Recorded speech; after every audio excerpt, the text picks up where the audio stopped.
이 시간 생터 성경사역원 성경 읽어진의 전문 강사이신 하만 우리교회 배명옥 사모와 함께합니다. 성경이 읽어지는 주님 나라 임하네. 안녕하세요. 하만 우리교회 배명옥 사모입니다. 오늘은 그동안 6번에 걸쳐 풀어낸 구약 이야기를 단숨에 정리할 것입니다. 자, 창조로 시작되는 창세기 바로 출발합니다. 창조가 일단락되는 에덴 지역을 중심으로 해서 인류 초기 문명, 메소포타미아 문명이 시작됩니다. 이곳에서 창조, 선악과 이야기, 가인과 아벨, 초기 인류 공동체가 발생하기 시작합니다. 그러나 이들은 노아 홍수로 전멸되고 노아의 세 아들로 인류가 새로 번성하죠. 그러나 바벨탑 사건을 흩으시는 기록으로 인류 일반 역사는 11장에서 마무리됩니다. 하나님은 창세기 12장에서 갈대아 우르에 살고 있던 아브라함을 부르심으로 하나님 나라를 시작하십니다. 아브라함은 이삭을 낳고 이삭은 야곱을 낳고 야곱은 12아들을 낳았습니다. 그리고 그 12아들이 70명의 식구가 되어 애굽으로 들어가는 것으로 창세기가 끝납니다. 그리고 아브라함 족장시대에 다른 동네에서 욥이 살고 있다는 거 기억해 주세요. 그 후 400년이 경과합니다. 출애굽기에 와보니 70명이었던 아브라함의 후손들이 250만 명으로 인구가 증가했어요. 그런데 문제는 이들이 애굽의 노예로 전락되어 있습니다. 바로 이 상황에서 모세가 소명받고 10가지 재앙을 통해 히브리 민족을 구해 출애굽합니다. 홍해를 건너 약 2달 걸려 시내산에 도착하여 약 1년을 머물게 되는데요. 이곳에서 더 이상 너희는 노예가 아니라 내 나라의 백성이라고 언약식하고 하나님이 거하실 성막을 만들게 됩니다. 그리고 국법을 받고 이 율법들을 기록하는데 바로 레위기입니다. 민수기를 열면 아직 시내산이에요. 성막이 완성되자 유월절을 지키고 민족의 대이동을 위해 방위병, 즉 병력을 시스템하기 위해서 인구조사를 시행합니다. 그 결과 20세 이상 남자 병력만 60만 명가량이었어요. 드디어 시내산에서 바란광야로 이동합니다. 그런데 이곳에서 그만 정탐꾼 사건의 결과로 출애굽한 1세대는 가나안에 못 들어가고 38년간 가데스바네 지역에서 그냥 살다가 죽게 됩니다. 1세대는 다 죽고 광야 2세대가 이제 가나안을 향해 이동하는데 아모리 종족과 전쟁을 하여 땅을 획득하게 돼요. 이곳이 요단 동편 모압 평지예요.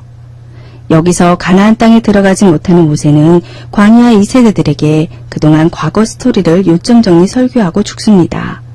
이렇게 유언 설교하고 기록으로 남긴 것이 바로 신명기입니다. 모세가 죽은 후 여호수아는 백성의 리더가 되어 가나안으로 진입하여 땅을 정복합니다. 땅을 획득한 후에 12지파별로 땅을 분배하고 백성들은 정착하여 살게 되는 이야기가 여호수아서입니다.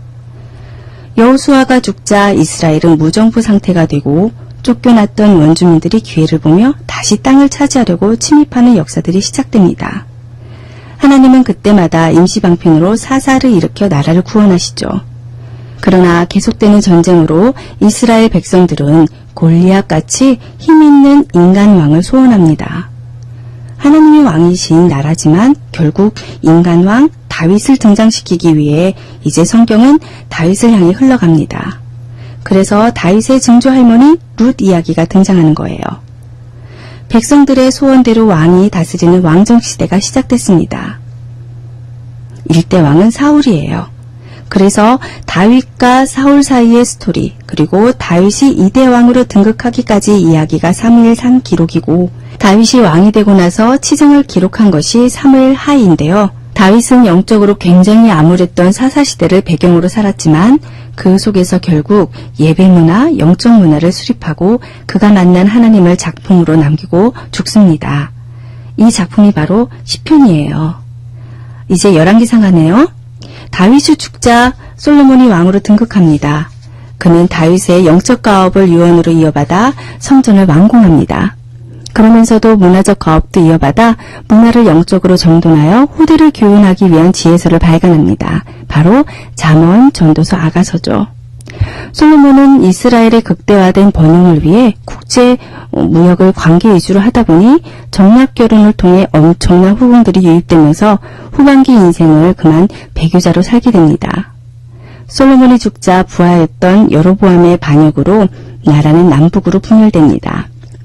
그리하여 북쪽은 이스라엘, 북이스라엘이라는 이름으로 200년 동안, 남쪽은 유다, 남유다라는 이름으로 약 330년 역사가 이어집니다.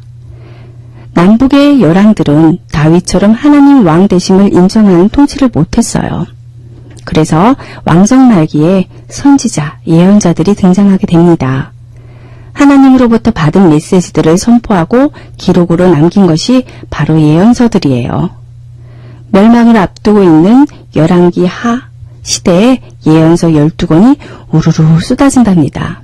결국 예언대로 북이스라엘은 아수르에 의해 BC 721년에 망하고 그 후 130년쯤 지나자 남방유다도 바벨론에게 BC 587년에 망했습니다. 남유다는 단번에 망한 것이 아니라 바벨론의 3번의 침공으로 단계적으로 쇠퇴하며 망했는데요. 침공 때마다 포로들이 바벨론으로 끌려갔습니다. 포로로 끌려가지 않고 남아있는 본국 백성들에게 예레미야 선지자는 이제 바벨론에 의해 망할 것이다. 본국에서 백성들이 뽑혀 바벨론에 심겨질 것이다. 그러나 이것은 잠깐 벌받는 것일 뿐이다. 70년 만에 다시 돌아온다. 라고 예언했었어요. 한편 바벨론에선 포로로 잡혀가 있는 다니엘과 에스겔이 왕궁과 백성 가운데서 선지자로 활동하는데 예레미야와 똑같은 얘기를 합니다. 즉 심판하시나 구원하신다. 예레미야의 예언대로 포로로 잡혀간 지 70년 만에 페르시아가 바벨론을 정복하면서 새 식민 정책으로 포로들이 귀환하게 됩니다. 이들은 귀환하자 무너진 성전 재건을 시작했어요. 그런데 사마리아 사람들의 방해로 중단되고 맙니다. 이때 등장한 선지자 학개와 스가랴의 격려로 힘을 얻어 성전 재건을 마치게 되죠. 그리고 바로 그 즈음에 귀환하지 못하고 페르시아에서 살고 있던 유대 공동체에게 위기가 닥칩니다.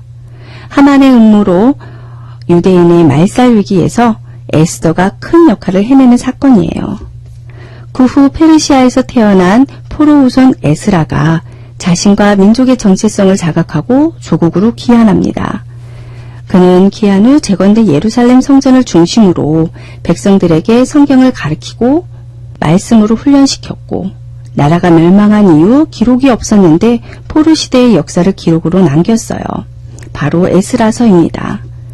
그러면서도 에스라는 귀환한 포로 공동체가 어디서부터 흘러왔는지를 다시 역사적으로 재정돈할 필요성을 느끼고 이스라엘 역사를 다시 기록하되 그 뿌리를 아담에게까지 거슬러 올라가 창조주 하나님의 나라였음을 주장하고 있는 기록을 남깁니다.